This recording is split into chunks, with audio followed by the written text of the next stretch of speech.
Merhaba sevgili izleyenler, Kıbrıs'ın Sesi TV 2020 ekranlarında Diyalog Medya Genel Yayın Yönetmenimiz Sayın Reşat Akar'la beraber Gündem Özel programında sizlerleyiz. Yeni bir haftaya başlıyoruz. Evet, sokağa çıkma yasağı 8 Mart'a kadar geceleri devam ediyor. Yeni kararlar açıklandı. Bar, kahvehane, restoran, meyhane ve benzeri yerler dışında tüm işletmeler bugün itibariyle hizmet vermeye başladı. Tabii Restorancılar Birliği'nin bir açıklaması var, konuşacağız. Diğer tarafta aşıyı konuşacağız. Avrupa Birliği'nden kabul görüp görmeyeceği tartışma konusu. Bir diğer konuda aşının etkinliği. Antikor testleri yapılıp paylaşılmaya başlandı. Bugüne ayırdığımız konular arasında. Diğer tarafta Kıptek'te sular durulmuyor. Mali Polis gitti, Sayıştay raporu açıklandı. Bu konuyla ilgili olarak da Ekonomi ve Enerji Bakanı Sayın Erhan Arıklı ile konuşacağız. Tabii kısaca konu başlıklarımız bunlardı. Hepsi ve daha fazlasıyla hiç vakit kaybetmeden hemen Gündem Özel'e başlıyoruz. Sayın Akar, merhabalar. Merhabalar Funda Hanım. Herkese hayırlı haftalar dileyerek başlayalım. Evet, gündem oldukça yoğun. Tabii araya hafta sonu giriyor. Bu hafta sonunun girmesi nedeniyle konular da birikiyor. Küçük ülkemizde de maşallah birbiri arkasına önemli konular gündeme geliyor. Başlı başına bugünkü Diyalog Gazetesi'nin manşetine bakarsanız ne vardır görürsünüz, bu ülkede neler oluyor. Gittikçe artan işsizlik, fakirlik bu ülkede birçok adli suçu da beraberinde getirmeye başladı. Çok uyarmıştık buradan. Özellikle yabancı uyruklular var bu ülkede. Zaten fakir ülkelerden geliyorlar. Öğrenci ama öğrencilik yok. İşsiz, tabii öğrenci olanlar da var ama eğitime devam etmeyen veya hiç başlamadan iş yerlerinde çalışmaya başlayanlar var. Fakat şu anda iş yerleri de bir açılıyor, bir kapanıyor. Eskisi gibi iş bolluğu yok. İşsiz kalanlar bu defa ne oluyor? Yasa dışı işlere başvuruyor. İşte bugünkü manşet. Kuzey Kıbrıs Türk Cumhuriyeti'nde siyaset yaptığını iddia eden, sorumlu makamlarda bulunan herkesin üzerinde durması gereken çok önemli bir konu.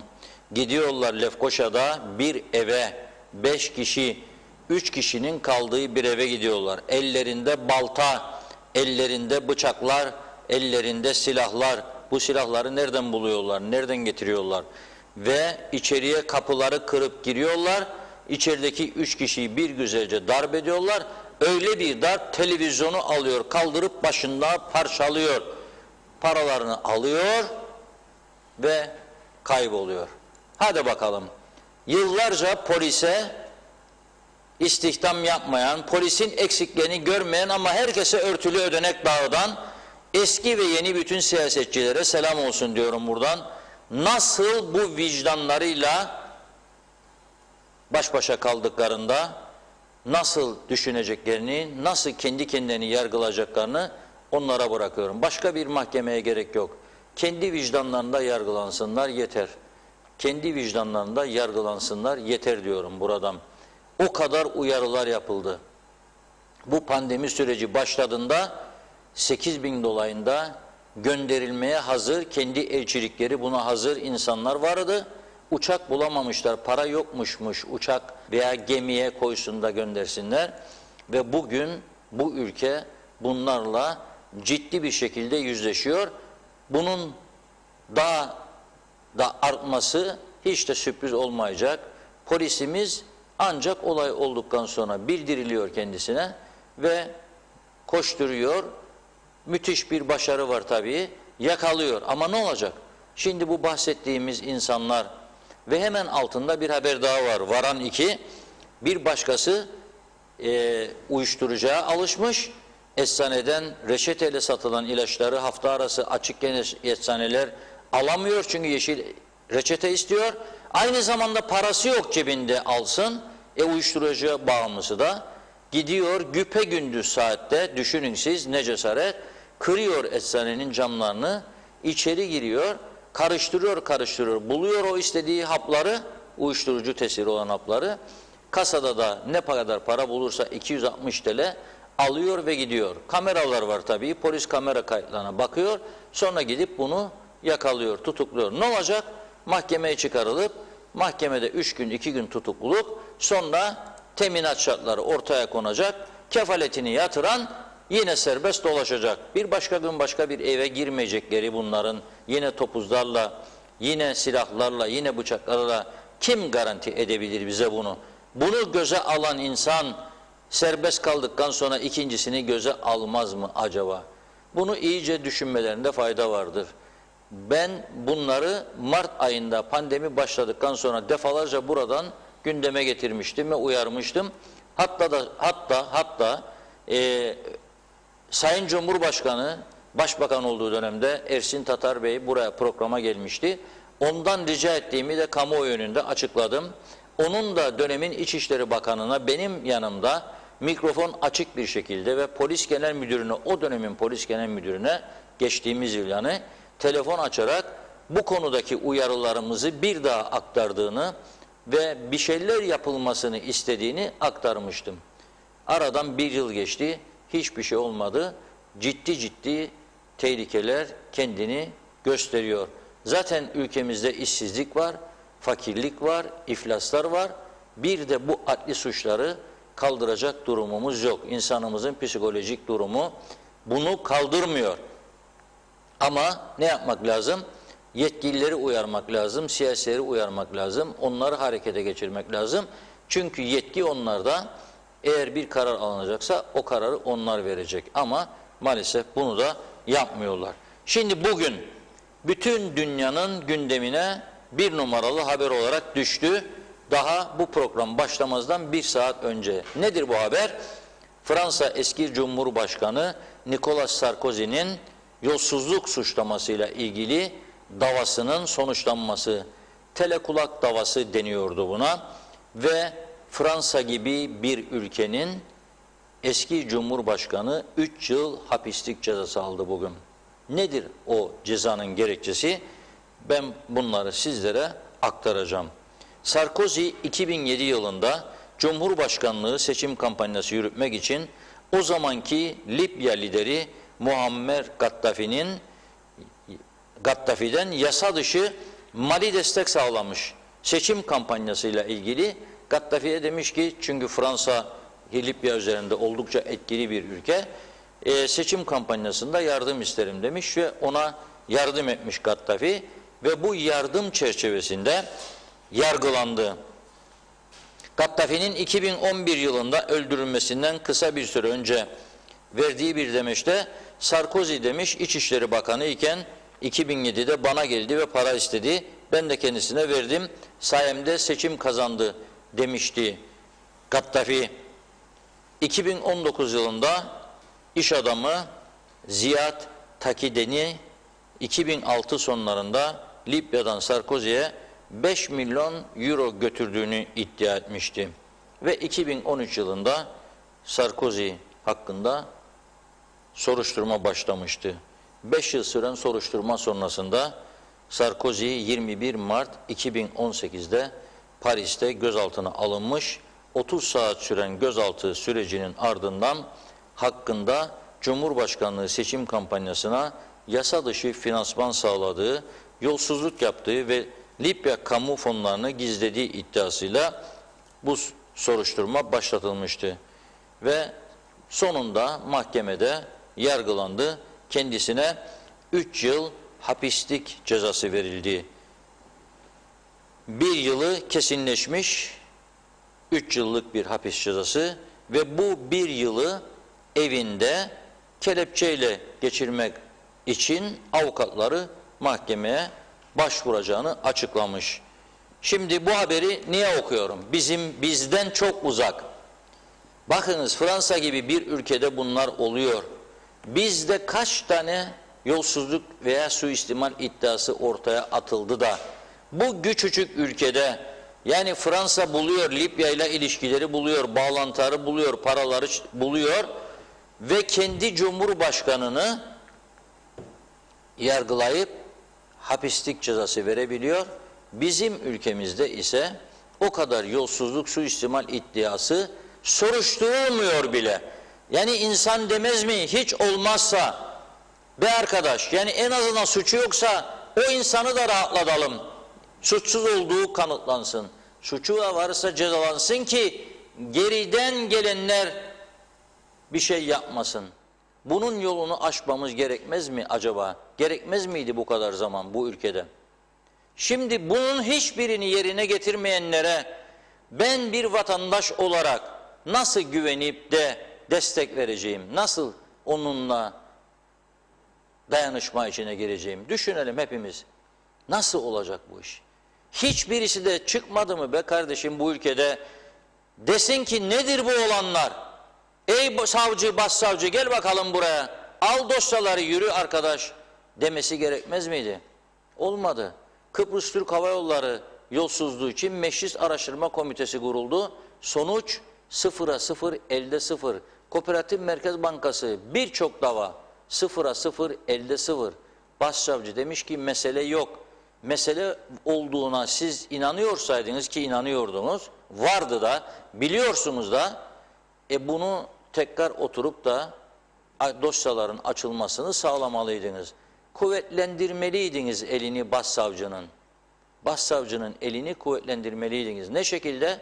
Ortaya atılan iddiaların araştırılması ve dosyaların önüne konmasıyla ilgili. Başbakanlık Denetleme Kurulu'nun ortaya çıkardığı çok sayıda araştırma raporu vardı. Elektrik Kurumu bunun içindeydi. Kooperatif Merkez Bankası bunun içindeydi. Daha başka Ece Un Fabrikası, yolsuzluklar bunun içindeydi. Seferi durumda kullanılmak üzere ayrılmış unlar nasıl buharlaştıydı, Ece Un Fabrikası'ndan gittiydi. Hastane inşaatları nasıl olurdu da daha biter bitmez inşaat bir hafta 15 gün sonra bir ay sonra sular altında kalıyordu hastaneler. Giden 100 milyonlarca liralar. Kimse bunların hesabını sormadı bugüne kadar. Ve bugün elektrik kurumu konuşuluyor mecliste. Sayın Arıklı'yı onun için istedik. Bazıları diyecek ki Arıklı niye? Niye? Elektrikten sorumlu bakan olduğu için. Elektrik kurumunu konuşuyor mecliste. Arkadaşlar o görüntüleri varsa az önce 15-20 dakika öncesinin görüntülerini sizlere ekrana getirmek istiyorum. O kadar ciddi iddialar gündeme gelirken o meclis salonunu görmenizi istiyorum. Kaç kişi dinliyor kendisini? Bu kadar önemlidir bunlar için yolsuzluk ve suistimal iddiaları. Bu kadar önemli.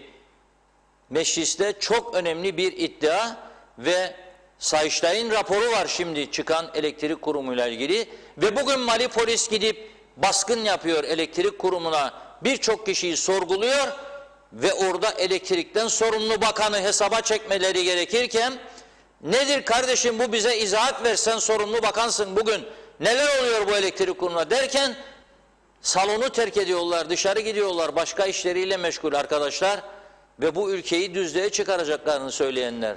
Neredesiniz siz? Soruyorum, neredesiniz? Nasıl kurtaracaksınız bu ülkeyi siz? Fransa Cumhurbaşkanı'nın 3 yıl hapislik cezası aldığı gün KKTC'nin bütçesinin 1/3'üne sahip olan elektrik kurumunun yıllardır nasıl yolunduğu ve bizi nasıl kazıkladığı bu kurumun bu kadar yüksek fiyatlarla herkesi perişan eden bir kurum durumundayken o konuşuluyor ama elektrik kurumu yolsuzluğu konuşurken maalesef arkadaşlar bulamadınız mı daha rejideki arkadaşlar, meclis binasının meclis toplantısı bugün, Sezgin Bey biliyor bu konuyu, bir 15-20 dakika önceki meclis birleşiminin görüntüsünü istiyorum. Verin ekrana. Ve orada mecliste bu konu konuşuluyor. Hiç kimse bundan söz etmiyor. Neymiş bu? Bugünkü sorgulama, elektrik kurumunun Mali polis baskın yapıyor oraya ve ilgili gördüğü kişileri sorguluyor. Diyor ki sahte menşeli mal alındı buraya diyor. Bu sahte menşeli mal alımlarına orijinal raporunu kim verdi? Niçin verdi? Nasıl verdi? Nereden çıktı bu? Ve Çin malı olan ürünler diyor, iddia bu, fatura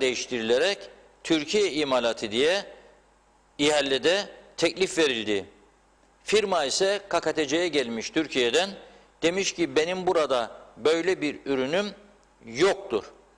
Ve şikayet üzerine Mali polis harekete geçerek gümrükte sorgulama yapıyor. Ve ondan sonra da bu sorgulamadan sonra bu malların Çin'den geldiği ortaya çıkıyor. Şimdi bunu mecliste bütün siyasi partilerin kalkıp da teker teker ilgili bakana soru sorması, hatta KıPTEK'in genel müdürünün meclise davet edilmesi, orada kendisinden izahat alınması ve bu çerçevede harekete geçilmesi gerekmiyor muydu acaba?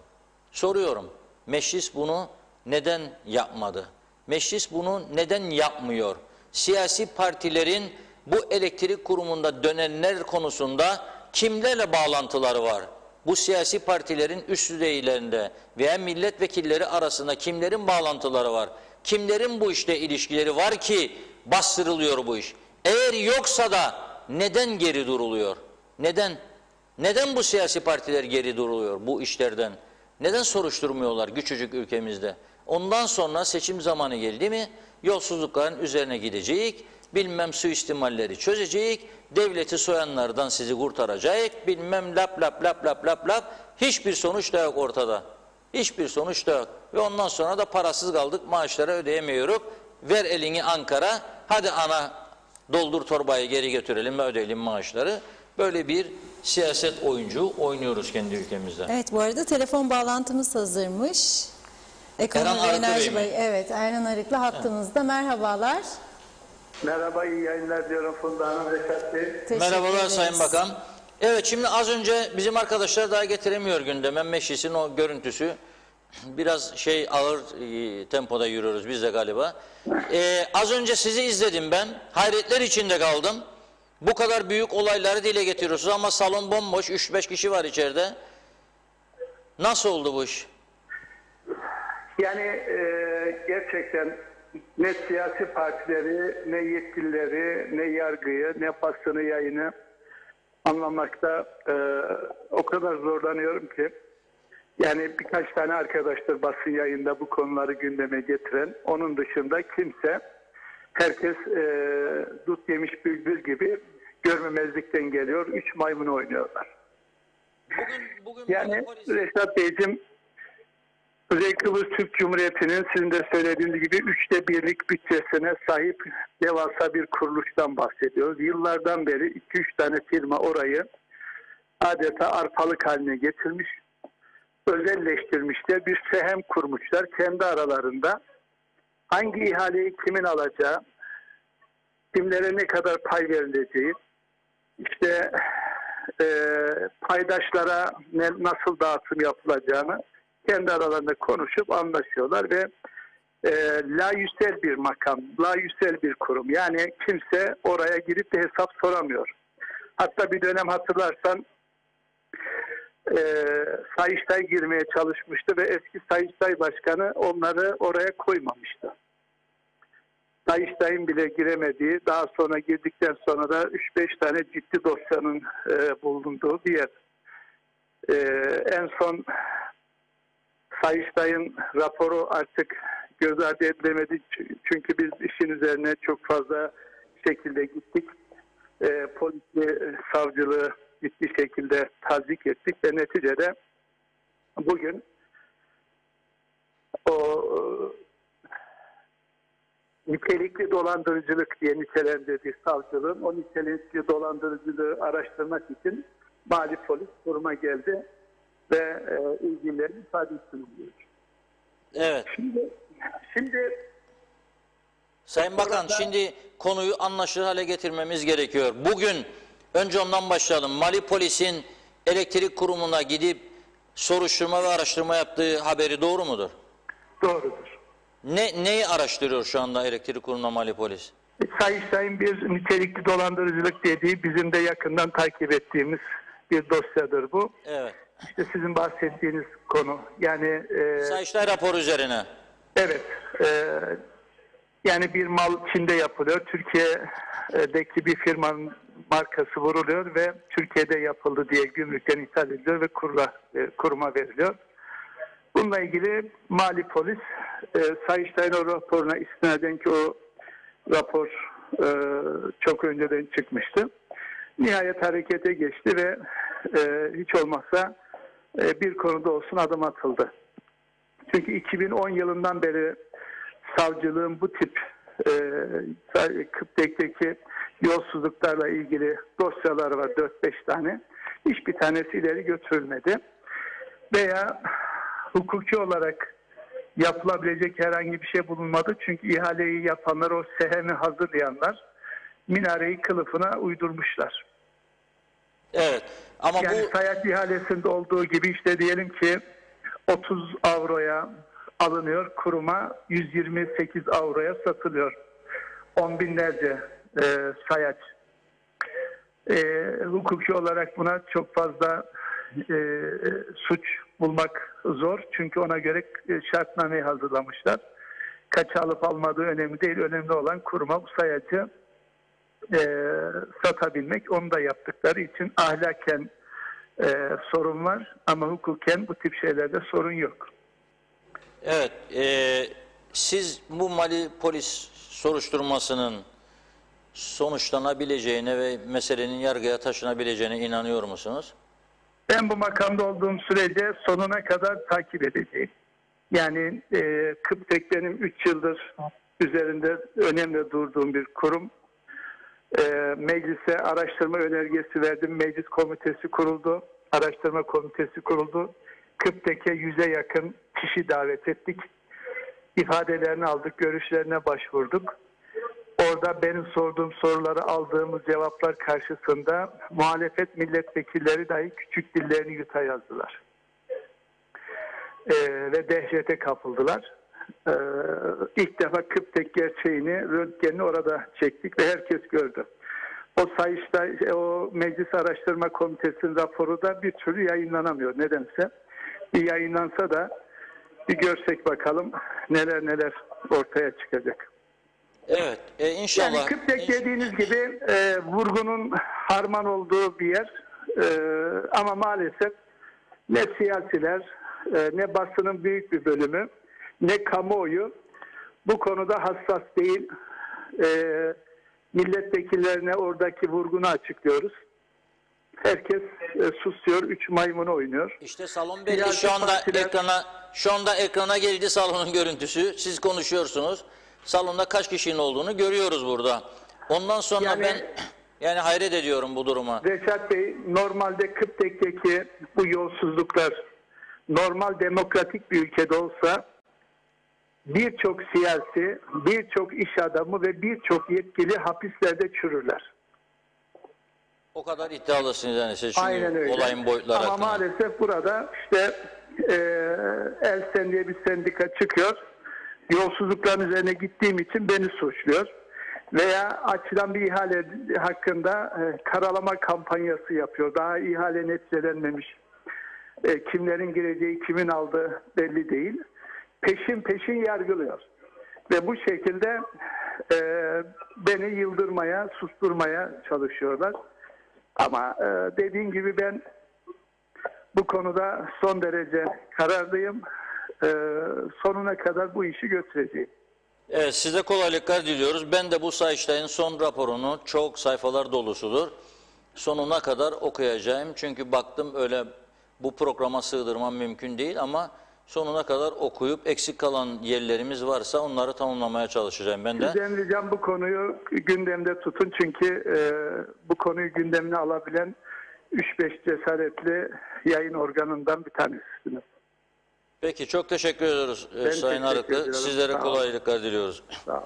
Evet, şimdi bu elektrik kurumu meselesini biz şimdi bugün almadık tabii aslında. 2009 yılından itibaren elektrik kurumu, yani 12 yıl öncesinden başlayarak daha önceki yayın kurulumuzda bu konuyu çok irdeledik. Birçok iddialar gündeme getirdik. Başbakanlık Denetleme Kurulu'nun kurulmasını sağladık. Çünkü yargıda, savcılıkta ilerlemiyordu dosyalar. Başbakanlık Denetleme Kurulu çok çalıştı. Birçok konuda iddialarla ilgili olarak Türkiye'ye heyetler gönderildi, başka ülkelere heyetler gönderildi. Jeneratör alımlarında özellikle çok ciddi fiyat farklılıklarının olduğu ortaya çıkarıldı ve bunlar dosyalar halinde polise de savcılığa da teslim edildi. Fakat aradan yıllar geçti. Bugüne kadar hiçbir tanesi yargıya taşınıp da bir sonuç alınmadı.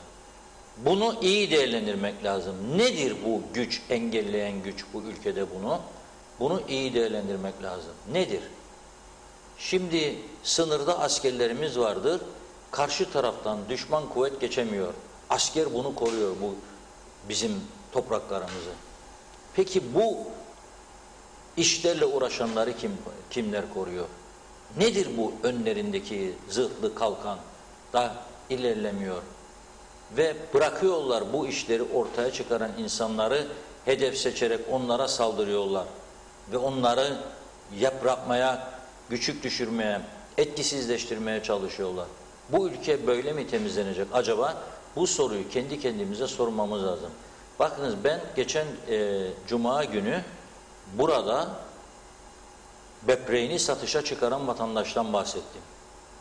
Bakınız gene burada 2 haftadan beri adanın en faal sivil toplum örgütü olan Kanser Hastalıklarına Yardım Derneği'nin parasızlıktan kapanma noktasına geldiğini söyledim. Kanser hastalıklarında dünyanın ilk 5 ülkesinden biri olduğumuzu nüfusa göre bildiğimiz halde bu hastalıkla mücadele konusunda bile maddi sıkıntıların yaşandığını bu ülkede anlattık buradan. Ama ne var ki bu taraftan da başka kurumlarımızda 100 milyonlarca liralık yolsuzluk ve suistimal iddiaları dolaşıyor. Bunun dibine kadar girilmesi için herkesin el birliği içinde çalışması şarttır. Parlamentonun tümü 50 milletvekili yemin ettiler de başladılar göreve. Vatana ve millete hizmet yemini verdiler. Ben bu yeminlerini yerine getirmelerini bekliyorum. Bugüne kadar getirmediler. Ama hiç olmazsa bu saatten sonra bekliyorum. Umutlu muyum? Hayır değilim. Ama inşallah hepimizi yanıltırlar. Az önce meclisteki görüntüleri getirdik. Böylesine önemli bir konu, bu kadar ciddi yolsuzluk iddiaları gündeme gelir. Fakat bizim ülkemizde bunlar tartışılmaz. Meclis tabii başka şeyleri de tartışması lazım. Eksikleri vardır. Eksikleri var meclisin. Nedir eksikleri? Sayın Tatar Cumhurbaşkanı seçildi, yeri boştur. Sayın Hüseyin Özgürgün 2 yıldır adada değildir, yeri boştur. Nasıl bir durum? Bu arada Hüseyin Bey'i de kutluyorum. Tabii Hüseyin Bey Kıbrıs'ta değildir ama İstanbul'da önemli faaliyetleri olduğunu görüyoruz. Başarılara da imza atıyor. Gördünüz değil mi bu fotoğrafı? Bu 27 Şubat günü eşi Sayın İnci Pars Özgürgün tarafından paylaşılmış fotoğraftır. Türkiye Masterler Salon Atletizm Şampiyonası'na katılmış Hüseyin Bey ve ikinci gelmiş. Eşi bunu gurur diye paylaştı. Hüseyin Bey İstanbul'da KKTC parlamentosundaki sandalyesi duruyor. Maaşını da orada olduğu sürece almaya devam ediyor. 2 yıldır böyle ama hiç olmazsa orada KKTC'nin adını duyuruyor Hüseyin Bey. Kendisini kutluyorum. Başarılarının devamını diliyorum. KKTC Meclisi'ne de buradan selamlar gönderiyorum. Bağımsızlığın temsil edildiği yerdir KKTC Meclisi ve umutlarımızın yeşerdiği bir yer olmasını dilediğim yerdir. Parlamentomuz, KKTC Parlamentosu, yüce meclisimiz. Onlara buradan kucaklar dolusu selam gönderiyorum. Salon dışında işçilik yerini herkes yapmaya devam etsin, telefonlar çalışsın. Vatanı ve milleti kurtaracaklarından eminim. Evet, mesajlara bakalım başlayalım. biraz. Evet. Çok çok teşekkür ediyoruz sevgili izleyenlerimiz. Güzel iyi yayınlar mesajlarınız için programın en başında. Evet, Şebnem Taran, dolmuşlar ne zaman açılıyor? Reşat Bey'e sorar mısınız? İyi yayınlar diliyorum demiş. Emete Gümüşok, iyi günler, iyi yayınlar dilerim. Ekran başında sizlerleyiz. Sağlıklı günlere dönmek dileğiyle inşallah. Akçay Muhtarlığı iyi yayınlar diliyor. Kamil Özalay Almanya'dan selamlar, iyi yayınlar. Gürkan Bengü Giritli'de. Hakan Sayar, Reşat Bey, bunlar daha iyi günlerimiz, ırkçı değiliz ama bu Afrikalılar bizi bitirecek demiş. Mehmet İnancı, hoş vakitler değerli dostlarım, yeni ayımız hayırlara vesile olsun, huzurlu yayınlar dilerim demiş. Serkan Atayiler de sağlıklı haftalar, sağlıklı bir Mart ayı dilerim diyor. Çok teşekkür ediyoruz. Hikmet Ceylan, bizi yönettiğini zannedenler sizce vicdan Allah korkusu var mı? Vicdan olsa zaten, adaletli davranılsa zaten bu ülke bu hale gelmez demiş. Bir tarafı düşün, bir tarafı aç bırak, sahip çıkma. Bunun neresi sosyal devlet diyor Hikmet Ceylan. Bekir Törer de, Reşat Bey, biz şu an İstanbul'dayız. Oğlum okuluna gelecek. Korona olup iyileşti. Yine de karantinaya alınacak mı acaba diye sormuş.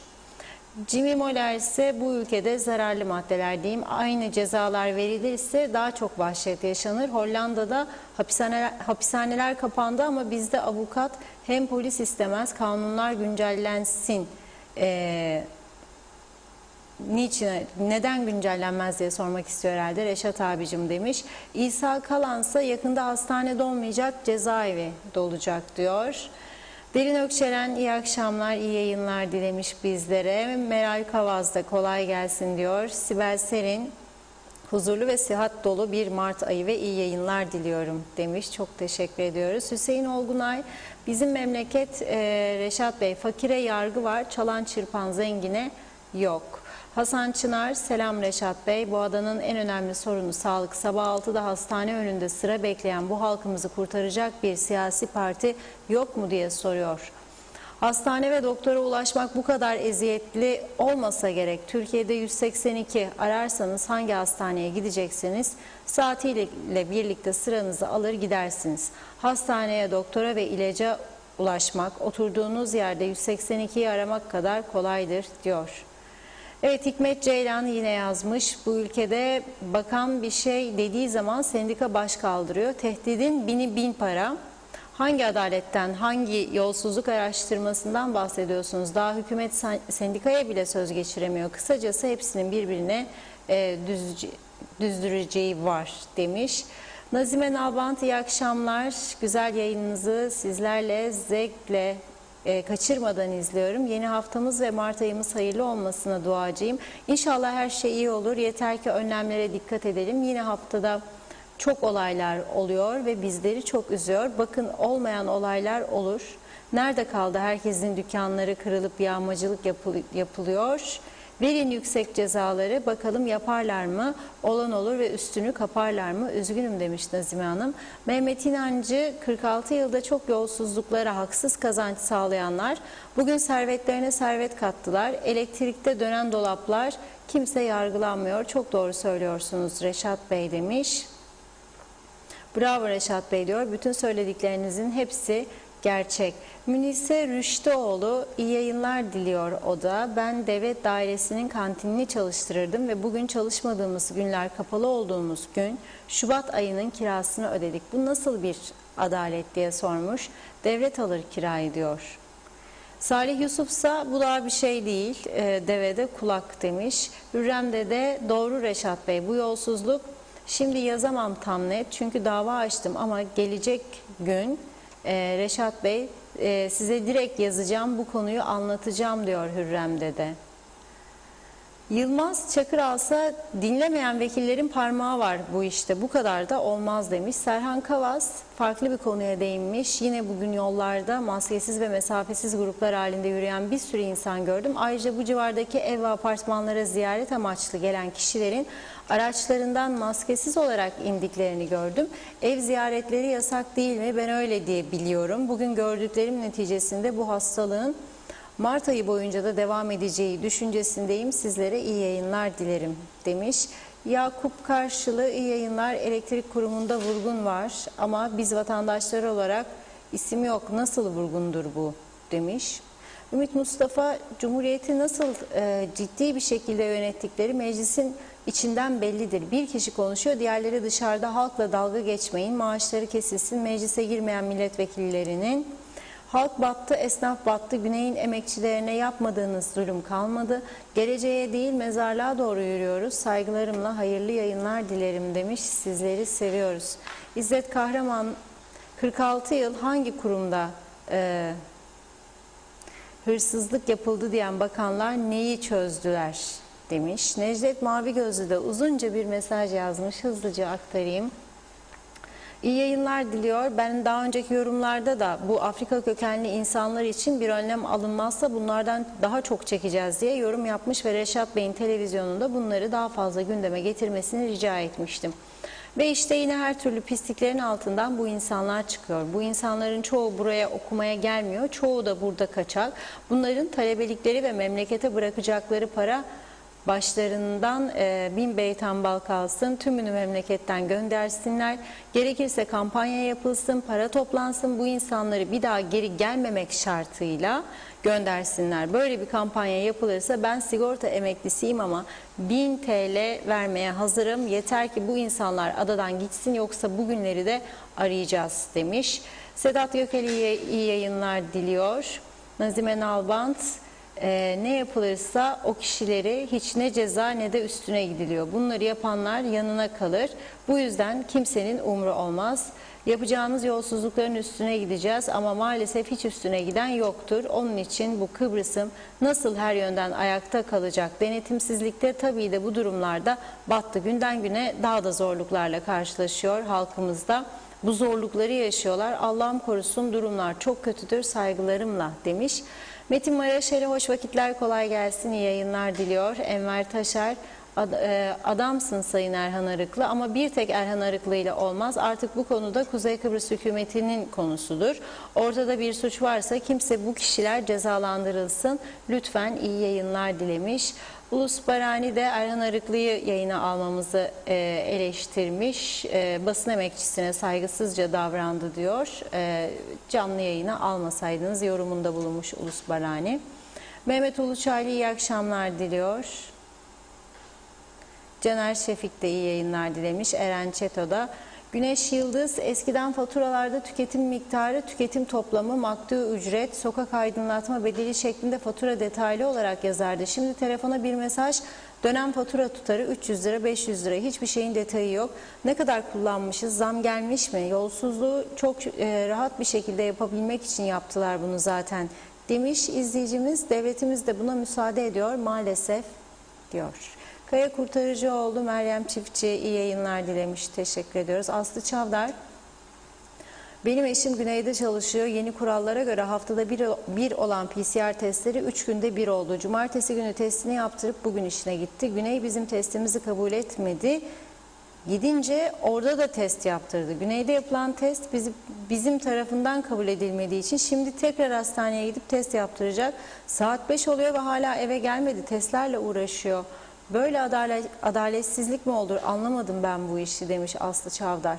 Ayşe Ahmet, herkes kendi derdine düştü. Onlarda var, yerlerde olmayan ne yapsın? Ev var, evine ekmek girmez. Onlar paralarıyla hava atarlar diyor. Yusuf Umut Yetermiroğlu, çok merak ediyorum. Bu KıPTEK denilen kurum devletten daha büyük dokunulmazlığı mı var? Nedir bu korku, nedir bu pısırıklık, bu hırsızlık ne zaman bitecek diye soruyor.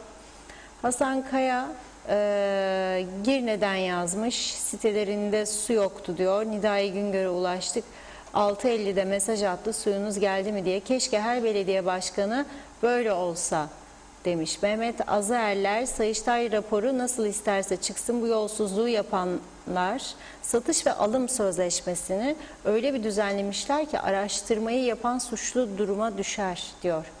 Ali Dayı da iyi yayınlar dilemiş. Elektrik kurumu haramiler istila etmiş, siyasilerden de bal parmak yalayanlar var demek ki diyor. Meryem Çiftçi, Mart ayımız hayırlı olur inşallah. İnşallah Meryem Hanım. Hüseyin Koltan, kolay gelsin. Doğru Haber'in adresi, iyi ki varsınız. Sizi her zaman severek izliyoruz. Çok teşekkür ederiz. Ağzınıza ve yüreğinize sağlık. Hep sağlıklı günler dilerim diyor. Mirzalim, İyi yayınlar Sayın Reşat Bey, bu ülke için kendinizi feda ediyorsunuz. Helal olsun size. Bildiğiniz doğru yoldan dönmeyin. Bir gün güneş açacak bu ülkede. Sevgi ve saygılarımla diyor. Minel Etem de mutlu haftalar dilemiş. Üzüntüsüz bir gün geçmiyor. Güzelim Kıbrıs'ıma neler oluyor, ne zaman düzelecek diye sormuş. Ayhan Aykanat da 2 yıl boyunca İstanbul'da yaşayan bir milletvekilini niye maaş ödüyorsunuz ki? Orada vicdanlı kimse yok mu diye sormuş. Emel Köroğulları, Reşat Bey Ben size küstüm çünkü o kadar soru sordum, birisine cevap vermediniz Kim? demiş. Emel Köroğulları. Evet, Okudum çok isimlerini, yorumlarını ama tabii şu anda hatırlayamıyorum tam net olarak. Evet. Tekrar yollarsanız hemen aktarırız. O zaman Reşat Bey kesin cevaplarsınız. Kesinlikle cevaplarım. Bir iki mesaj daha aktarayım, ara vereceğim. Kerim Akgün Güzelyurt'ta bugün kesim işçileri maskesiz kaymakamlığın önünde maskesiz geziyorlar diyor. İnanç Yıldız iyi yayınlar dilemiş. Ayşe Ahmet pardon çok özür diliyorum. O Araplar kendilerini Teksas'ta zannettiler diyor. Nazime Hanım da çok güzel mesaj atmış yine, çok teşekkür ediyorum. Tolgay Kurtoğlu iyi yayınlar diliyor. Evet. Burada bir nokta koyayım, sonrasında devam edeceğim yine. Buyurun Reşat Bey. Evet, şimdi sorulara elimden geldiğince cevap vermeye çalışırım.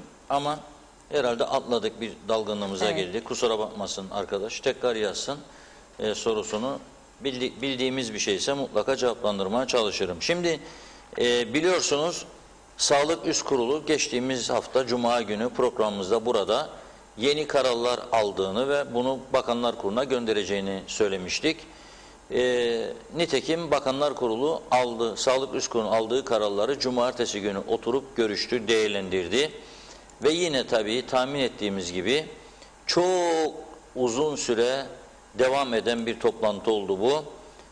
7-8 saatlik bir toplantı sonrasında Bakanlar Kurulu sanki de dünyaya savaş ilan edecek bir ferman açıklıyormuş gibi 8 saat sonra bizlere eski kararlara bir iki ufak değişiklik yaparak yenilerini açıkladı. Bu değişikliklerin bir tanesi elzemdi, burada söylemiştik ki hafta sonunu beklemeye bile gerek yoktu. Kararlar alınır uygulanmak için. Eğer alınan karar uygulanmıyorsa bir ülkenin bir bakanı bile, Sağlık Bakanı yeterlidir, çıkar der ki marketleri 5'te kapatma kararı almıştık ama bunun yanlış olduğunu gördük. İnsanlar işten çıktığı zaman market kapatıyor, giremiyor. Son dakika izdiham yaşanıyor. Korona patlaması olacak bu ülkede, değiştirdik, 7 yaptık saatini veya 8 yaptık diyebilirdi. Bunu cumartesi günü Özel Bakanlar Kurulu gece geç vakitlere kadar ve bütün insanlar sancı çekerek bekledi. Kimler? Açık olmayan sektörler, eğitim kurumları, kimler? Eğlence merkezleri, restoranlar, kafeler, barlar, meyhaneler, oteller, kazinolar, kimler? Betobüsler, kimler? Başka? Berberler, kuaförler, taksiciler, turizm taşımacıları, otobüs işletmecileri. Az önce soruyor dolmuşlar, başladı mı başlayacak mı diye. Arkadaş, 2 tane elle tutulur, gözle görülür karar çıktı. Bir, marketler 8'e uzatıldı saat. Gene izdiham. Vatandaşlar gittikleri marketlerden fotoğraflar paylaştı. Ve bir de kuaförlerin, berberlerin 4'ünden itibaren açılmasına ilişkin. Peki bu marketlerin bu kadar yoğun bir şekilde çalıştığını ve insanların oraya, bir de pazar yerleri, işte çarşamba pazarı, perşembe pazarı, cuma pazarı falan filan. Peki siz bunları açıyorsunuz da öteki açmadığınız sektörler ne olacak yani? Soruyorum. Adama siz deseniz ki senin restorantında her masa arası en az 2 metre mesafe olacak. Ve ben seni denetleyeceğim ve gerçekten belediyelerle işbirliği yaparak, zabıtaya yetki vererek yasa gücünde kararname çıkarma hakkınız da vardır Bakanlar Kurulu'nda. Yaptırsaydınız bunu, bu insanların da işine başlasaydı ne olurdu? Güneyde çalışanlara izin verilmesini çok destekledik buradan. Hala daha da destekliyorum. Orada 1500 civarında insan işsiz kalmamalı. Çünkü siz işsiz bıraktığınız sürece bu insanları ödemediniz. Kaybetmesinler işlerini. Ama siz dediniz ki 7 günlük PCR'la açtınız. Bu taraftan sana otelci de diyor ki Ankara'da gidiyor, Ankara'da söylüyor. Bana da 3 günlüğüne aç diyor. 3 gün diyor. Cuma gelsin, pazar dönsün. Sen bundan ne zarar göreceksin?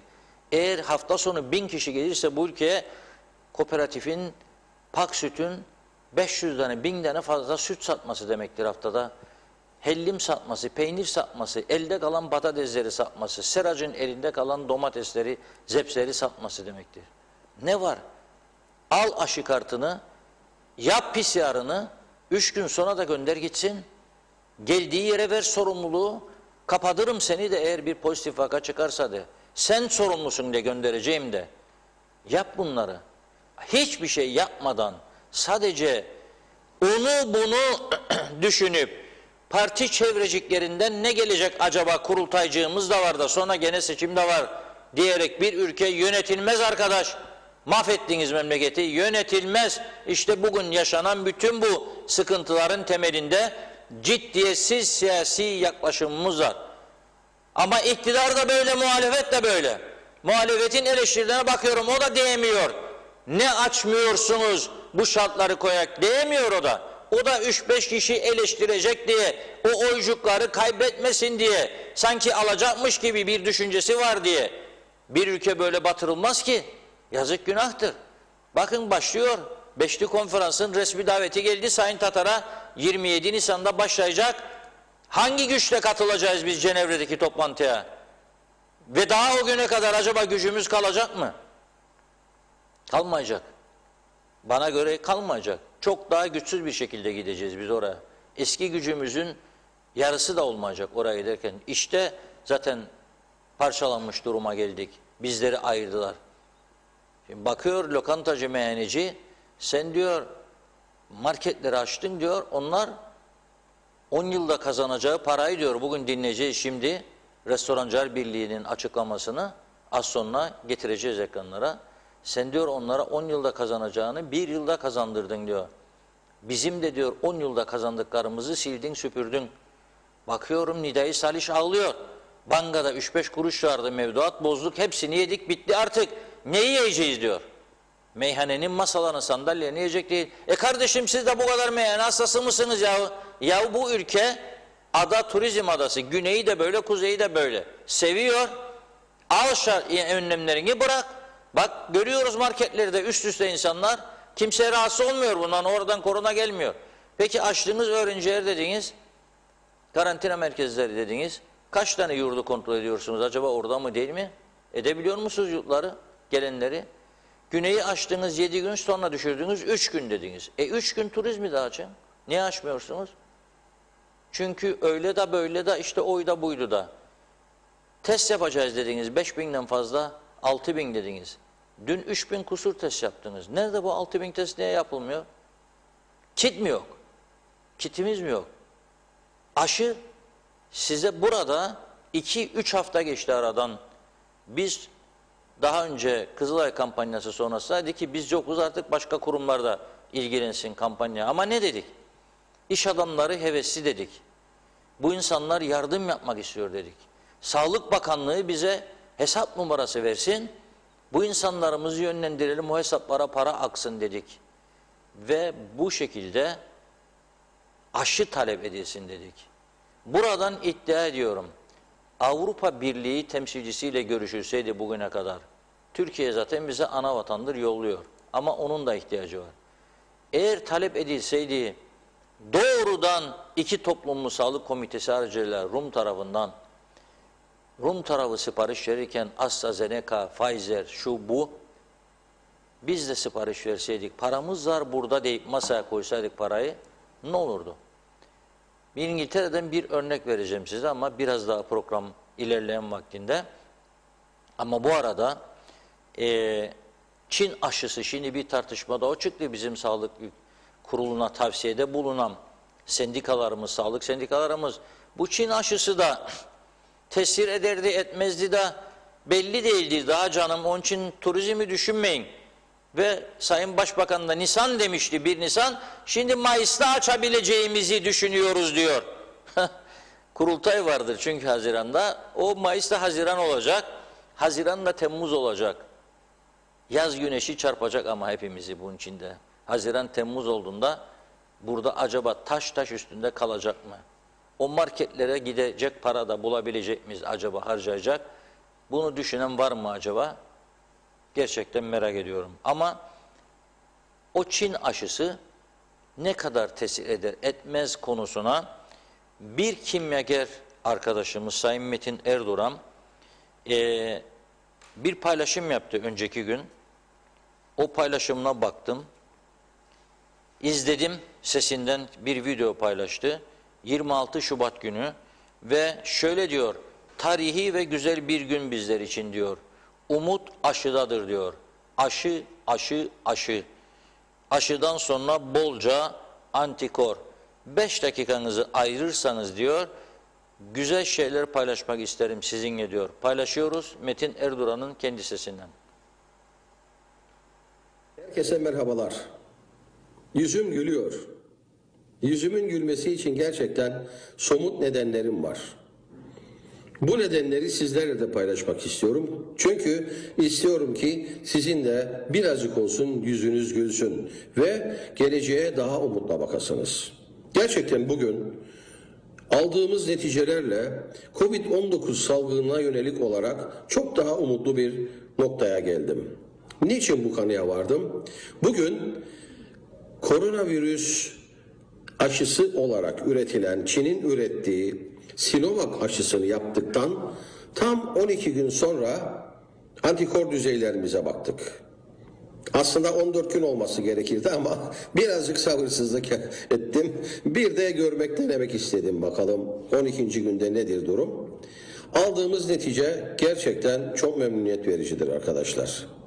Benim antikor düzeyim, yani anti-SARS-CoV-2 spike antikor dediğimiz antikorun aşıdan sonra esas bakmış olduğumuz antikorun düzeyi 174 ünite bölü mililitre çıktı.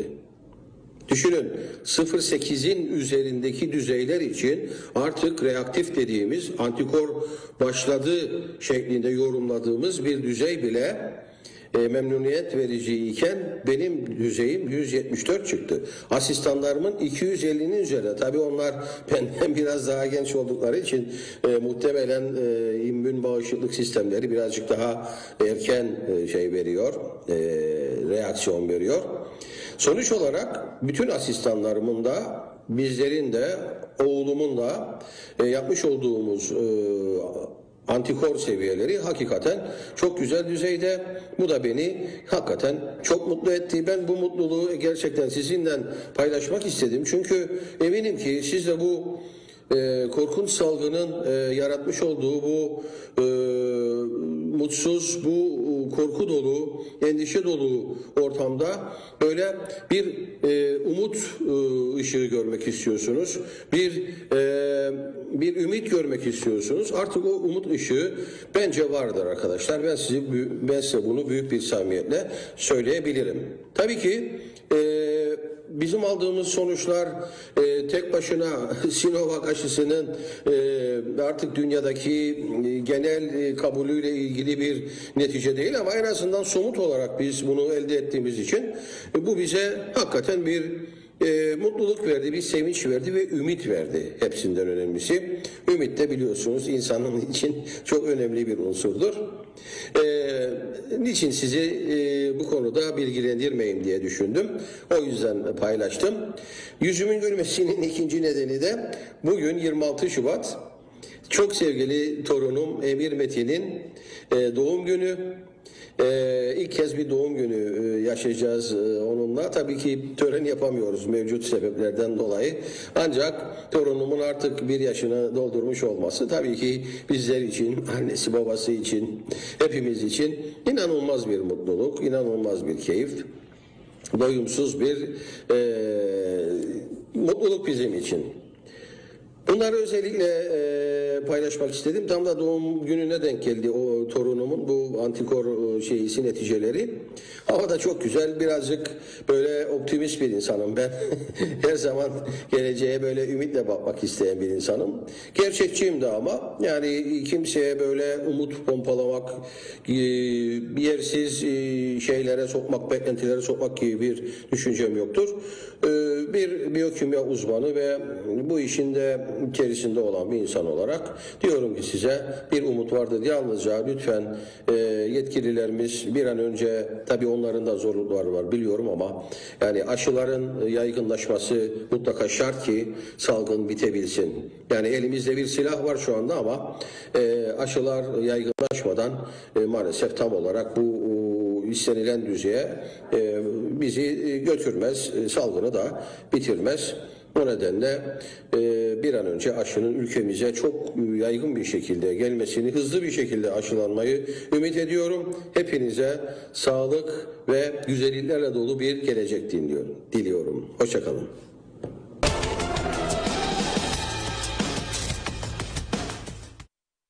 Evet, görüntüleri izledik. İnşallah hızlı bir şekilde aşılama uygulaması ülkemizde de tamamlanır. Güzel sonuçlar. Güzel sonuçlar antikor. Bu arada biz Metin Bey'i yayınlarken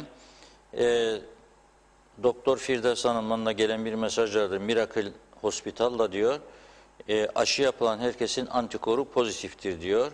Sinovac aşısı sonrası 10. günde antikor seviyeleri çok yüksek diyor, çıktı diyor. Dolayısıyla hani Çin aşısı olduğumda bir etkisi olmayacak da veyahut da Çin aşısı olanları acaba kabul edelim mi etmeyelim mi? Ercan'a geldikleri zaman bunların ellerine ayaklarına kelepçe koyalım, birkaç da gırbaç vuralım, ne geldiniz bizi korona yapıyorsunuz falan diye düşünüyoruz ki hani 14 gün karantina, adam 3 gün tatile gelecek ya 5 gün, yok 14 gün karantinaya gireceksin, bu arada gırbaçlar da çalışacak, sonra seni biz istersen tatil yaparsın, 3 gün de sonra gidersin. Kuzey Kıbrıs'ın yazıklar olsun diyeceğim nimetlerini harcıyoruz boşa, sonra da insanlarımız parasızlık içinde, açlık içinde, sıkıntı içinde yaşıyor ve neredeyse çok iyi bildiğimiz insanları bile dilenci sınıfına düşürüyoruz. Para dilenmek, yiyecek dilenmek zorunda kalıyor. Yani çok üzücü bir duruma getirildi ülkemiz maalesef. Bunun da tekrar üzerini çizerek söylüyorum. Sorumlusu ama bizler ilk başta.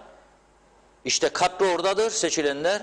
Devamlı 45 günde 50 günde bir bakan değişimi, 5-6 ayda bir hükümet değişimi, istikrarsızlık, üst kademe değişimi, aynı partinin bakanı değişiyor, üst kademede değişiyor. Ne var be kardeşim? O iyi olduğuna inandığı için getirdiği diye onaylanmadı mı bu daha önce aynı başbakanın döneminde? Ne oluyor da değişiyorsun sonra bunu? Niye?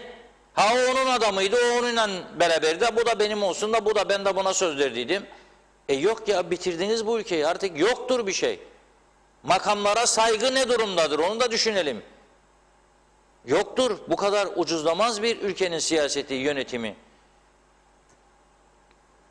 Evet. Mebusların içtikleri nasıl andişliklerini gönderdi bir izleyicimiz ama herkes biliyor, onun için onu okumayacağım. Bugün Bakanlar Kurulu'yla ilgili olarak da aslında çok güzel 50 tane bakanlık ismi gönderdi bana bir vatandaşımız.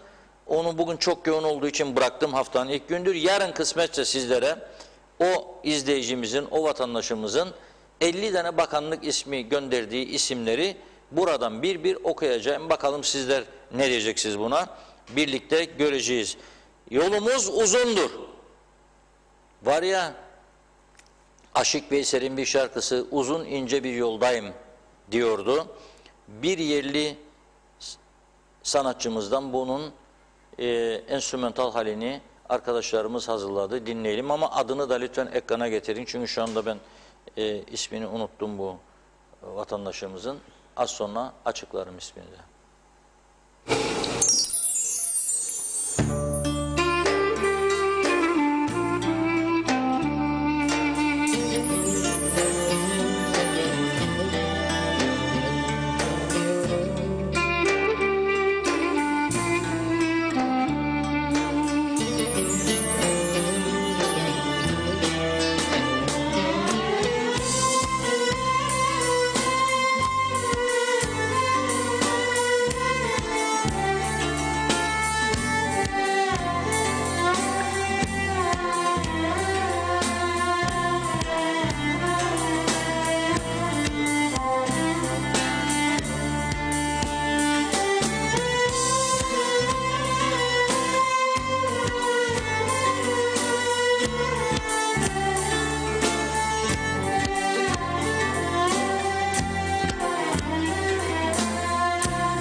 Evet. Evet, Sertan Çırakoğlu. Çok teşekkür ediyoruz. Gerçekten güzel çalmış. Uzun ince bir yoldayım diyor. Gidiyorum gündüz gece diyor. Biz de gidiyoruz gündüz gece. Bir yıl oldu korona. Bakın Güney Kıbrıs'ta rakamlar yükseldi. Fakat birçok açılımlar yaptılar gene. Geri adım da atmıyorlar. Rakamlar yükseldiği halde 3. dalga hazırlıklarını yaptılar. Aşılara yoğunlaştılar. Bu ayın içerisinde, Mart ayı içerisinde 175.000 adet AstraZeneca aşısı bekliyorlar. Bunun dışında Avrupa Birliği'nden gelecek Pfizer aşıları var. Bakalım biz daha burada yeni çıkan ve çok etkili olduğu açıklanan Johnson & Johnson aşıları var. Onları da belki de getirecekler. Biz burada aşı tartışması yapmaya devam edeceğiz. Neden böyledir bu iş? Çünkü bu işler bir plan ve program meselesidir. Plan program olursa her şey güzel olur. Ve ben buradan bakanlık koltuğuna oturan arkadaşlara söylüyorum, soruyorum. Yani evet, hayırlısı olsun, bir göreve geliyorsunuz, oturuyorsunuz, çalışmaya başlıyorsunuz, yanınızda bir ekibiniz var. Ama bu küçücük ülkede 300.000 nüfus, 350.000 nüfus, bunun gerçek vatandaş olanı söylüyorum burada. Kaç yüz kişiyi iyi bakan olacak, işini bilen, kaç yüz kişi çıkaracak bu küçük toplum? Ve bu kadar sık değişim yapıyorsunuz. Ve bu göreve gelen arkadaşlar 45 gün önce bir bakanlıktayken 45 gün sonra bir başka bakanlık. Onu da yaparım, onu da elbette yaparsın tabii. Ama neden danışma ihtiyacı hissetmiyorlar kimseye?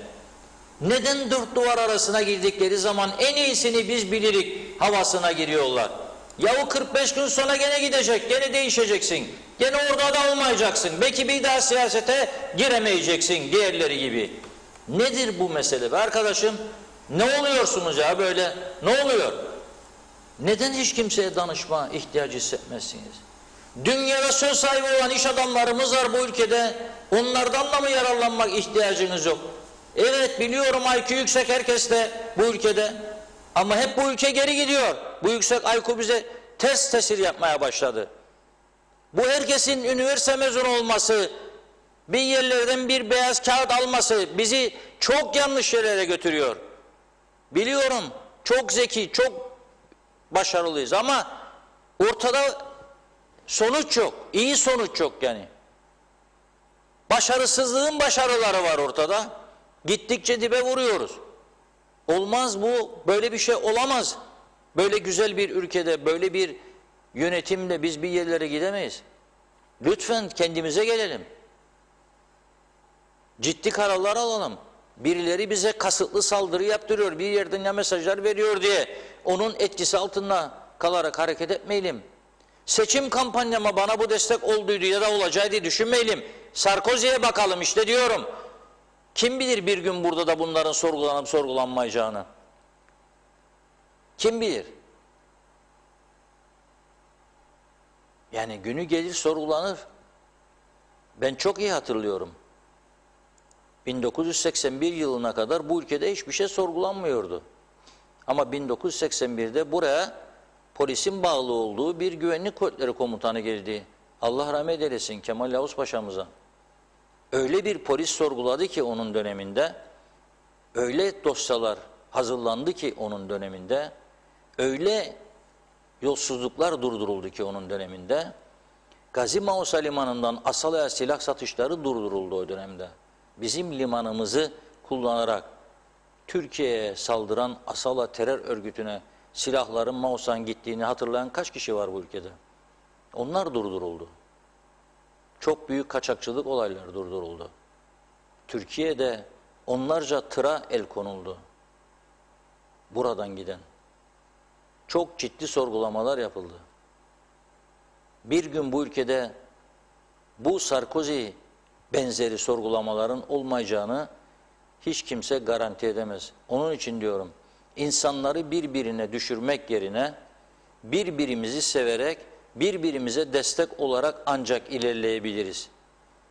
Halkımızı da bozmaya başladılar. Bazı insanlar tanımadığı, bilmediği kişilere saldırı pozisyonuna geçer oldu.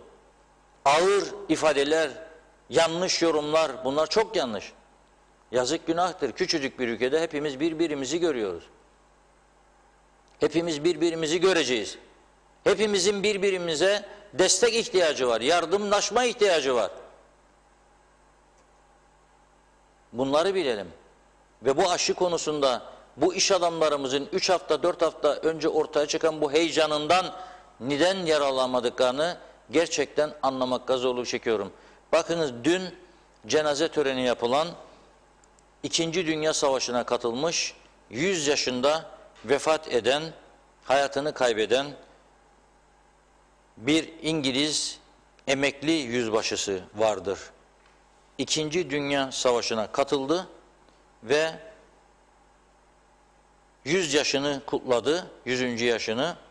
O kutlamadan bir süre sonra da korona yenildi. Kimdir bu? Thomas More, kısa adıyla Tom More.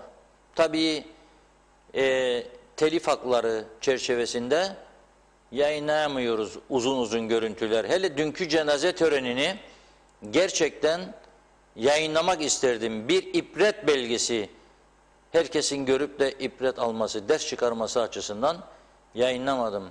Bu gördüğünüz 100 yaşında hayatını kaybeden Tom More, 2. Dünya Savaşı'na katılmış bir emekli İngiliz yüzbaşısı. Ve dün ölümünden bir hafta kadar sonra cenazesi yapıldı. Ama onu bütün dünya neyle hatırlıyor biliyor musunuz? Ve hatırlayacak. Onu artık bütün dünya Sir ünvanıyla anacak. Ne yaptı? 100.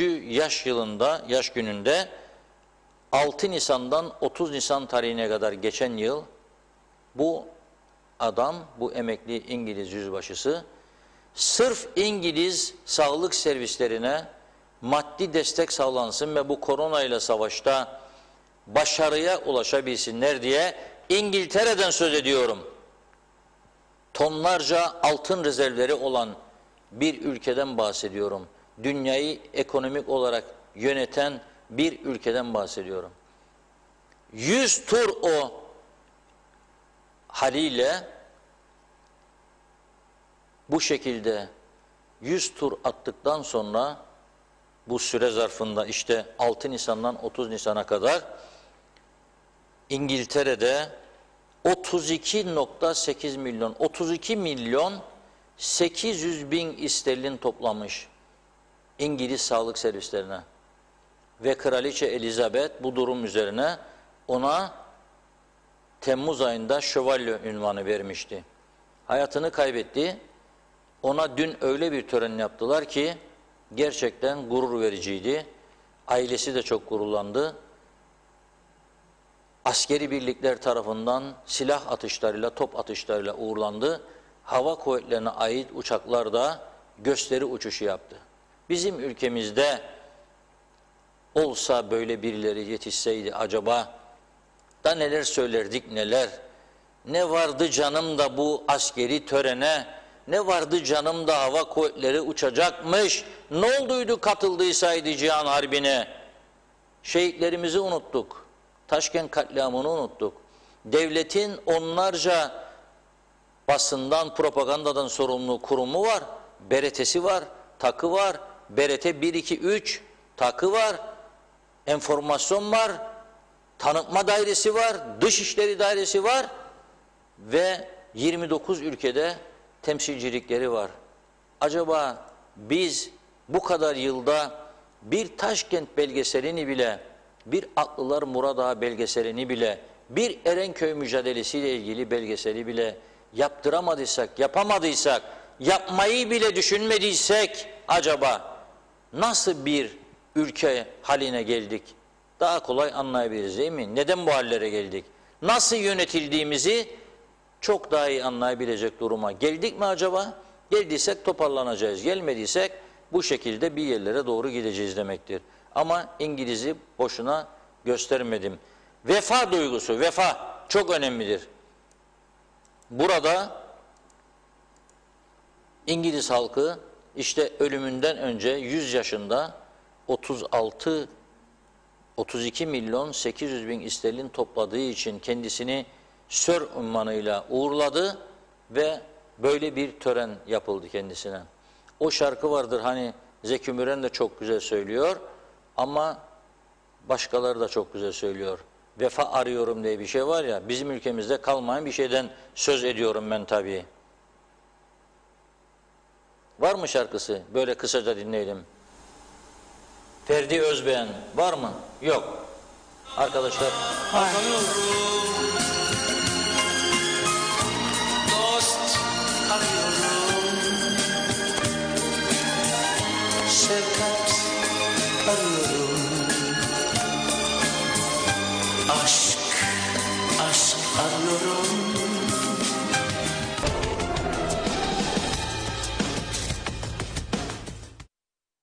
Evet, hemen geldi şarkımız. Kısacık ama olsun. Telif yemeden, değil mi? Ferdi Özbeğen, Allah rahmet eylesin, onu da kaybettik. Tabii ben bunu Zeki Müren'den de çok seviyorum. Müthiş okuyordu. Ferdi Özbeğen de müthiş okuyor. Bizim arkadaş grubumuz var. Ferdi Özbeğen'i Habanos Club'da sık sık dinleriz. Adnan arkadaşımız sağ olsun repertuarına aldı bunu. Böyle severek, zevkle dinliyoruz. Ben kendisini canlı olarak da İstanbul'da dinlemiştim geçmişte. Çok değer verdiğim bir sanatçı ama şarkının sözleri çok anlamlıdır. Bizim şu anda toplum olarak, yani Türk toplumu olarak gerek Türkiye'de gerekse Kıbrıs'ta en fazla ihtiyacımız olan şey saygı, sevgidir. Bu saygı, sevgiyi koruyabilirsek o kadar sorunları erken çözme şansımız olur. Olmazsa olmaz. Hüseyin Olgunay bana kızdı. Onun mesajını ben okuyayım. Siz atlamışsınız galiba. Buyurun. Hüseyin Olgunay aslında bir padişahtır. Padişah elbiseleriyle fotoğraf çekti ve Facebook'unda da şey yaptı, kendisini kapak fotoğrafı yaptı. Padişahım diyor ki fakire yargı işler, zengine çalana çırpana yoktur yargı diyor. Ne diyeyim Hüseyin arkadaşım sana? Al eline kılıcı, çık yollara bakalım ne olacak. Evet, buyurun. Evet, başlayalım. Öncesinde Sağlık Bakanlığı'nın bir açıklaması var. Onu izleyicilerimizle paylaşmak istiyorum. Lefkoşa Acil Durum Hastanesi'ne Sivil Savunma Teşkilatı ekipleri tarafından hastaneye başvuran vatandaşların sosyal mesafe kurallarına uygun ve daha rahat bir ortamda beklemelerini sağlayacak 2 adet bekleme çadırı kurulmuş.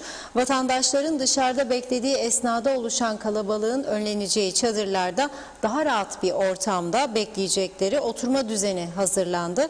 Vatandaşların tetkiklerinin de yapılacağı çadırlarda sosyal mesafe kurallarına uygun bir ortam sağlandı denildi. Acil Durum Hastanesi Başhekimi Doktor Erol Uçener gerekmesi halinde 3. çadırında kurulacağını belirterek Sivil Savunma Teşkilatı Başkanlığı'na katkılarından dolayı teşekkür etti. Bu bilgiyi de sizlerle paylaşalım. Evet, mesajlara geçelim. Erol Pehlivan, Sayın Reşat Bey, eğer bu haberler doğruysa elektrik kurumu ile ilgili Arıklı'nın büstünü Elsen'in içine diksinler demiş. 1974'ten bugüne kadar gelen bütün siyasetçileri yargıya yollasınlar, sağ kalanların diyor. Salih Mullalı, Rum turistlerin geçmesine izin vermiyor. Şimdi fırsattır. İngilizlere direkt uçuşlar için yardımcı olunsun demek istemiş. Selim Geçmenoğlu da Reşat Bey'e soruyor, bunu yorumlar mısınız? Siyasi kulislerde UBP Güzelyurt Milletvekili Menteş Gündüz Bey'in bakan atanacağı söyleniyor. Lütfen Reşat Bey bunu yorumlasın demiş izleyicimiz. Kim olacak anlamadım. Menteş Gündüz UBP Güzelyurt Milletvekili olacak denilmiş. Valla benim duyduğum bakanlık yapmayan 4 kişi kaldı. O 4 kişiyi kurultaya kadar veya belki Ekim'de erken genel seçim olacaksa o seçime kadar onların dönüşümlü olarak bakan olacaklarına dair duyumlar alıyorum ben de ama ne kadar eminim bilemem. Bence olması lazım. Yani hiç olmayanlar olsun. Zaten yarın liste okuyacağım. Yani çok güzel öneri vardır. 50 milletvekilinde bakan olabileceği bir sistem geliştirmek de mümkündür bu ülkede. O zaman göreceğiz ki hiçbir şikayet olmayacak. Hepsi iktidar olunca muhalefet de olmayacak. Hepsi iktidar olunca sorunlar belki daha kolay çözülür. Yarın okuyacağım isimleri. Evet, Korhan Kutup da diyor ki işsiz gençlerimiz var. Mesela 3 aylığına bu kişiler restoran ve kafeleri denetlemede kullanılabilir demiş. Hıdır Keklik'te maalesef marketler full diyor. Gürkan Bengü Giritli ekonomi için yeni fikirler üretilmesi gerekir yorumunda bulunmuş. Günlük 7.000 civarı da test yapılması gerekir diyor ayrıca. Özeş Oğuz, Reşat Bey 10 binlerce insan iş icabı ilçeler arası gidip geliyor. Diş doktoruna gideceğim. İlçeler arası yasak. Bu nasıl bir iştir merak ediyorum demiş. Sayar Aker, Reşat Akar'ın kriterleri kulakları çınlatır. Cenneti cehenneme çeviren bir hükümet siyaseti var demiş. Mehmet İnancı da aşılarla ilgili yorumda bulunmuş. Mehmet Zeliş Özbengi, etkinlik sektörü de unutulmuş durumda. Sesimizi duyurun lütfen diyor. Evet, bir izleyicimiz de vardı. O da spor salonlarıyla da ilgili yorum yapın demişti. Yücel Yılmaz, 1500 lira yardım parasını insanlar açlıktan ölünce verecekler. Hem çalışmıyoruz, kenarda olan paramızı da bitirdik. İnsanlarda ekmek alacak para kalmadı. Ne zaman dağıtılacak bu ödeme diye sormuş. Hilat Siva iyi yayınlar diliyor. Ülkeyi mahvettiler diyor Reşat Bey. Hep beraber olup bu seçimde hükümete gidelim. Reşat Bey'in de aday olmasını bekliyoruz. İkincisi 6.000 test yapacaklar dediler fakat gün vermediler. Bence 2 günde yapılan test sayısının toplamını söylüyorlar demiş. Akrep Konyalı, Reşat Bey çenenizi boşuna yormayın. Bu millet her şeyi çok iyi bildiğini zannediyor. Her şeye yorum yapıyor. Seçim zamanı gidip kuzu kuzu menfaatine uygun partiye oy veriyor.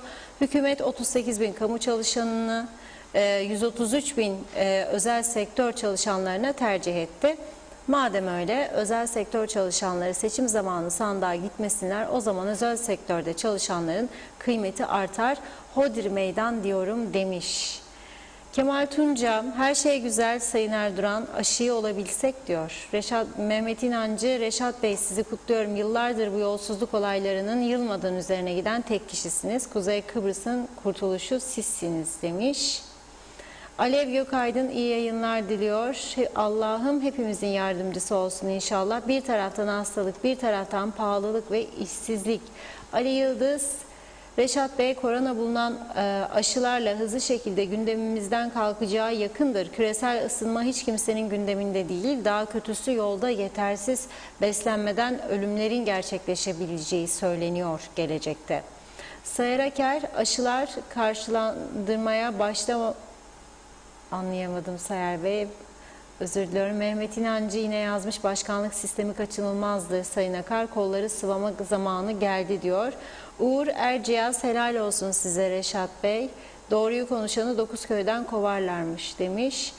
İslam Gomma Dağdur, bu adada insanların tahammülü kalmadı artık diyor. Ergün Bey de karantina konusunda dikkatli konuşmanız gerekir demiş. Aşılar sadece olan insanları koruyor ve aşılanan insanlar hala virüsü yayabiliyor. Dolayısıyla karantinasız geçişler açılmadan toplumun risk gruplarının aşılanması gerekir. Evet, her zaman öncelik aşılama uygulaması diyoruz. Gürkan Bengü Giritli, ucuz siyasetten hiçbir şey olmayacağını halk öğrendi artık. Nazime Nalbant, şahane bir şarkı, çok beğendim, okuyanı tebrik ederim. Çok doğru Reşat Bey, çok uzun bir yerdeyiz. Sayar Akar de yollar kapalı gelemeyiz demiş. Gürkan Bengü Giritli, halkın bütünleşme zamanı geldi. Bırakın kişisel çıkarları, bırakın sahte olmayı, bırakın yalanlarla yaşamayı diyor. Hasan Akıncı, iyi akşamlar. Bu ülkeyi şaklabanlara bıraktılar. Bakan değil, bakanlık kabilesini değiştirmenin ne gereği var demiş. Ebru Civan, uzunca bir mesaj yazmışsınız Ebru Hanım. Söz Reşat Bey de eminim şu anda okuyordur zaten ama kendisine özel olarak da ileteceğim. Aşıyla ilgili problemini dile getirmiş.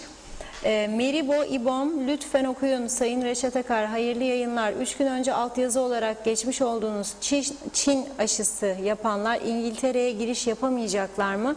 Lütfen açıklama yapar mısınız? Teşekkürler demiş. İlgün Varol Kasap, hükümet etmek demek çare üretmek demektir. Beceremediler. Aç kapa aç kapa. Ne açık ne kapalı bir karmaşa. Hepsi anlamsız. Vakalar devam ederse anlamsız demek.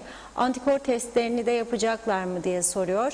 Mehmet Kelebek yazmış. İyi yayınlar. Toplum değişmek istemediği sürece söylenen sözlerin hiçbir anlamı ve manası yoktur diyor. Enver Taşer, biz özel sektör çalışanları parasız pulsuz yatıyoruz gece gündüz. Acaba bu hükümet ne zaman biz özel sektörde çalışanlarının 1500 lirasını verecek diye sormuş. Hakan Şahin, aşılar için başbakan 1 Nisan diyordu, şimdi 2 ay diyor, alay eder milletle demiş aşı için.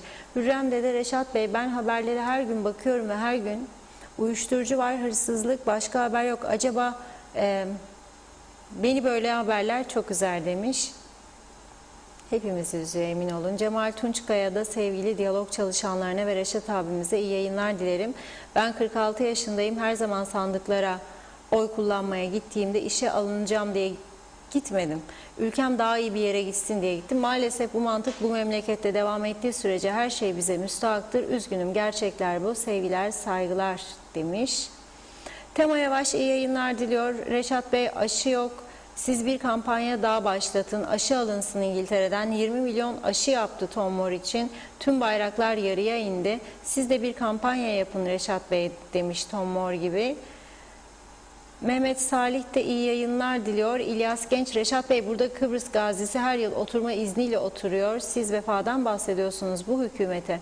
Bir kişi de demiyor Kıbrıs gazisidir, süresiz otursun ya da vatandaşlık verilsin diye demiş. Feyzan Korur, memleket için canı pahasına mücadele eden kadınlarımız var.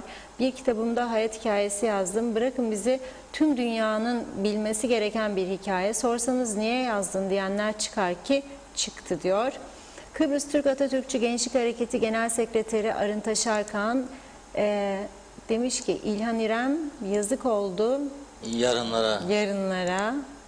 Yanlış yere girdim. Biraz bekleteceğim sizi. Nerede kaldım? Tamam, şimdi buldum. Yazık oldu yarınlara diyor. Çok anlamlıdır. Onu da koyabilirsiniz Reşat Bey demiş. Tabii seve seve ama daha günü gelecek onun. Şerafettin Liman, İngiltere'de bir gazi alışveriş merkezine girdiğinde hemen anons edilip onure edildiği için teşekkür edilir ve saygıda kusur edilmez diyor. Ayten Çakır Mukavvim, iyi yayınlar. Kronik astım veya kronik diğer rahatsızlıkları olanlar hala aşılanmadı. Ben de onlardan biriyim. 2 kez sağlık ocağından geri çevrildim demiş. Çünkü 42 yaşındaymışım. 16, 42 veya 76 ne fark eder? Gereksiz, herkes aşılanırken biz bekliyoruz diyor. Zuhal Tunalı, her UBP'li ölmeden önce koltuğu tadacaktır demiş. Ethem Durak, Reşat Bey, vefa diyorsunuz, her şeyden önce bu memleket bizim oldu mu hiç acaba diye sormuş. Hala Rum malı değil mi diye soruyor. Necdet Mavi Gözlü Ferdi Özbey'ine Allah'tan rahmet dilerim. Mekanı cennet, yattığı yer nur olsun. Ağzınıza dilinize sağlık. Funda Hanım, Reşat Bey, hayırlı akşamlar. Teşekkür ederiz. Ali Magaryos, diş hekiminden Sağlık Bakanı olursa benden de filozof çıkar.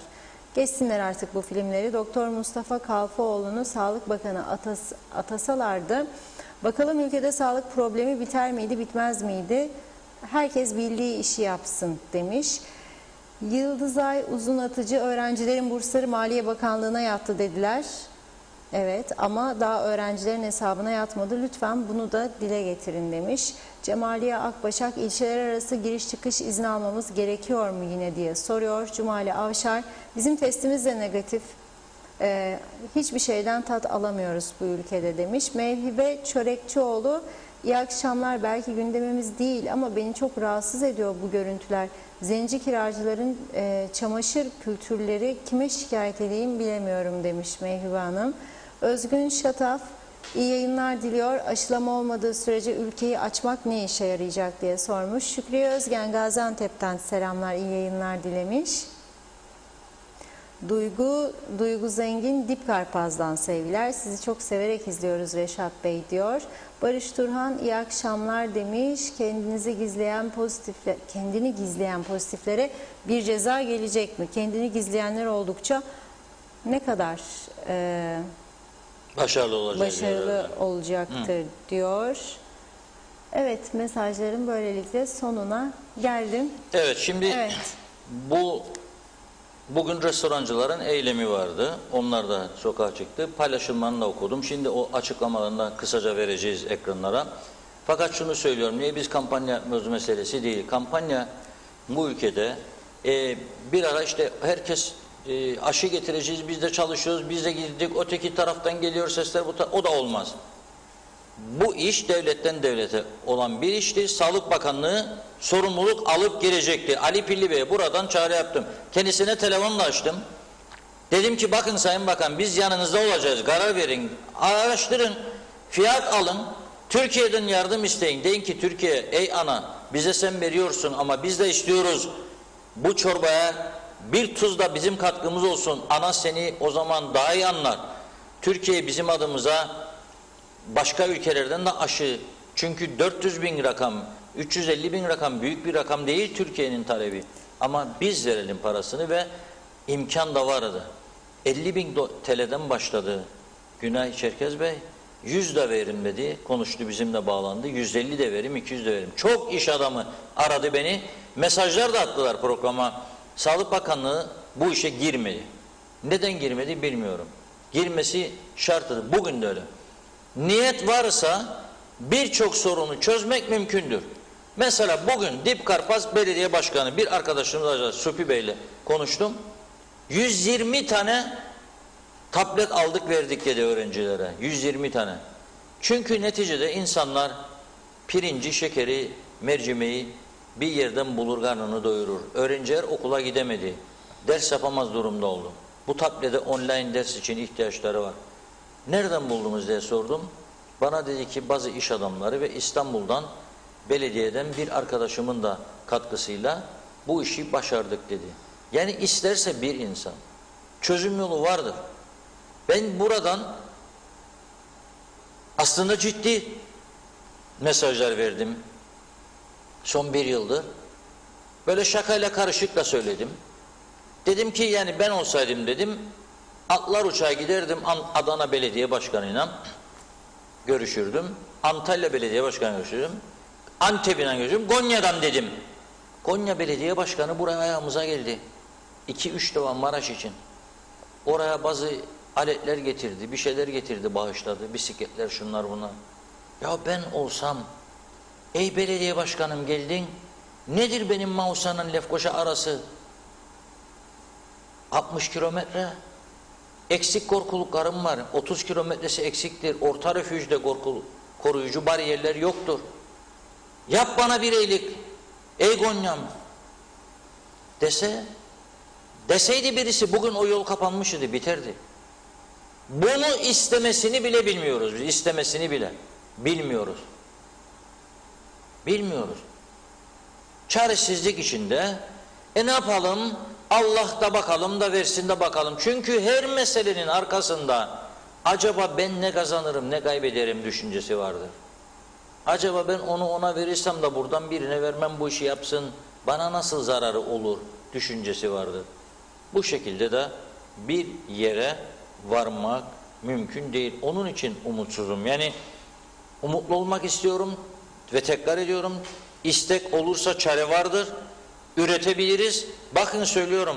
Bütün aşıları, ihtiyaç olan aşıları burada bu para var, bu kaynak var ve bu adamlar verebilir bunu. İddia ederim. Ama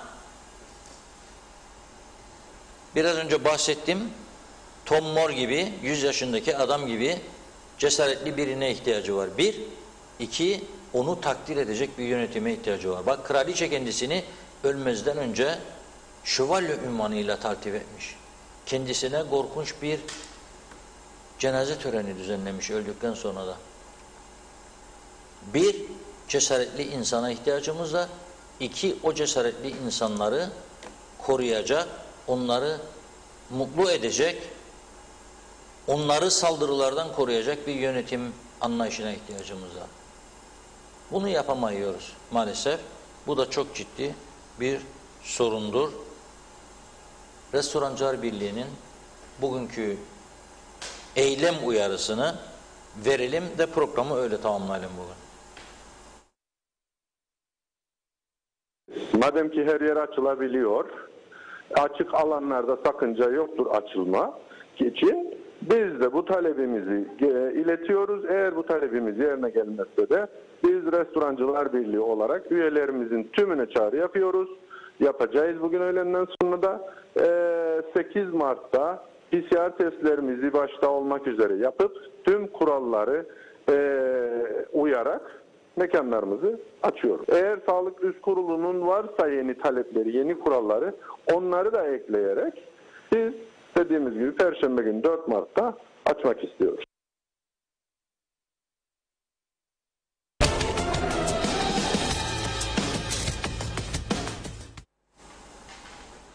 Evet, eylem yapacağız diyorlar. Haklarıdır. Yapabilirler. Ne kadar süreyle kapalı kalacak? Hayır, bir tarafı sen çok zengin ettin. Yani 10 yıllık gerçekten ciroyu bir yılda yaptırdın sen bazı büyük süpermarketlere. Yani bu kadar zaman mesela çorapçıyı aşmadılar bizimkiler. Konfeksiyoncuyu aşmadı. Marketlerde çorap satılır, ayakkabı satılır, konfeksiyon satılır. Ne olduydu sen açtın da yani bu insanları da 3-5 kuruşluk iş yaparlar, dükkan kirasını çıkarır. Ne olur yani? O dükkan kirasını çıkarırsa mal sahibi de mutlu olacak, kirasını ödeyecek, mal sahibi de. Bazı insanlar bundan geçiniyor. Ve hatta bazı insanlar çocukları, torunları için okul parasını bu kiradan çıkarıp da veriyor. Zincirin halkalarıdır bunlar. Sen bütün zincirleri kopardın be kardeşim. Birisi bize bunu bilinçli yapsa, yemin ederim bu kadar kötülük yapabilirdi. Bilinçli yapsaydı. Biz bilmeden yapıyoruz kendi kendimize bunu. Yani bu kadar olmaz. Yapma haklarıdır. Ha, önlem alınsın mı? Ayrıca şunu da söyleyeyim. Ben burası sonlar açıldığında yarın zannediyor yani birileri patlayacak onun şey. Yani meyhanelerde olacak, yerde kantar. Yoktur böyle bir şey. Para olacak da gitsin adam oraya. Ama hiç olmazsa günlük ekmek paralarını çıkaracak kadar bir iş yapsın bu insanlar. Ne var? Ha, aşı olmadan bu ülke açılamaz turizme. Aşı olalım. O da yok. Şimdi soruyor Gülkan Girikli. Günde kaç kişiye aşı yapılıyor? Bilen var mı? Kim bilir? Allah'tan başka. Kimse bilmez. Ya eski açıklamalar da Ali Pilli'nin dönem gündemindeki açıklamalar da gelmiyor şimdi. O günlerde daha çok açıklama olurdu. Şimdi onlar da gelmiyor. Bilen yok. Bilgi alabileceğimiz bir makam yok. Hayır, bakan benim çok iyi dostum ama yok. Kayboldu, o da yoktur ortada. Arkadaşlara diyorum bulun kendini bir yerden sorun. Yok. Telefonlara cevap vermez diyorlar. Mesajlara cevap vermez diyorlar. Yok. Nasıl olacak bu iş? Yani bu rutin bir günlük bir şey olması lazım. Faaliyet raporu. Yani bilmemiz lazım. Nasıl günde kaç tane yeni vaka çıktı, kaçı oradan, kaçı buradan bilmemiz lazım. Neyse, Göksel Saydam Bey'in de bir mesajı vardı. Diyor ki, Taşkent katliamı konusunda görüşlerine katılıyorum ama bir de kayıp otobüs katliamı var ki o katliamda şehit olan 11 kişi adına basit bir anıt bile yapılmadı. Ya yapılmayan çok iş var söylüyorum.